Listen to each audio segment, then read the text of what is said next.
Hi, this message is going to be a response to Going Crazy. Going Crazy, I wanted to thank you so much for reaching out in the first place and kind of explaining your problem and, really letting me in so I can help you with your issue that you're currently having. Um, Through this, I want to go ahead and we're going to discuss a best way for you to be honest, how much I'd really like you to trust your instincts, and then to learn how to create a positive, protective boundary that you can make sure that you are actually getting everything that you need out of this relationship. The first thing I want to talk about is self-disclosure. So the Oxford Academic Journal of Communication basically states that self-disclosure is a relatively infrequent form of communication, but one which is claimed to be important in a variety of contexts. Now, what I am understanding from that quote is that we don't disclose by basically stating important information about ourselves. Um, we disclose through pretty much everything that we do.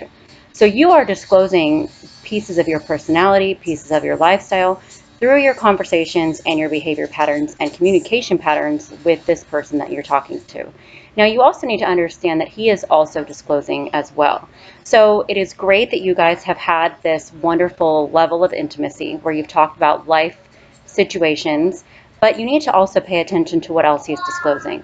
What are his patterns? What are his characteristics?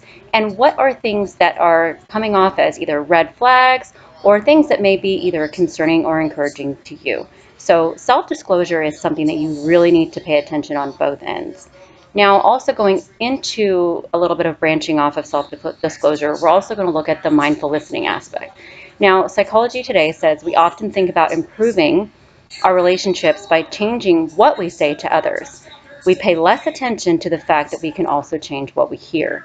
Now, mindful listening is not just simply focusing on what the person is saying. It is choosing to be in the moment. It is having them be in front of us and receiving our undivided attention. It is also making the decision to be completely aware of their actions, their communication styles, and things that they are indirectly telling us. So we're not overthinking, we're just open to perception. In addition to, I am glad I actually went into perception, our mindful listening, we're also looking at our perceptions. Now, our perceptions are extremely important because to us, the way we see things is how we will automatically perceive them in today's world. We have a lot of social pressures, a lot of economic pressures, a lot of family pressures, and things that have kind of accumulated that have created this view or lens that we manage to see from. So when you're looking at those things, you need to also understand that some of those perceptions are going to be good and some of those perceptions are going to be bad. So you really need to work on being honest with yourself. Take a look at the information he's disclosing to you. Trust your instincts. Now, your instincts are also going to be playing a huge role in that perception. Do you feel that maybe he's evasive for a reason? Is there something he's not telling you? Is there something he should be telling you?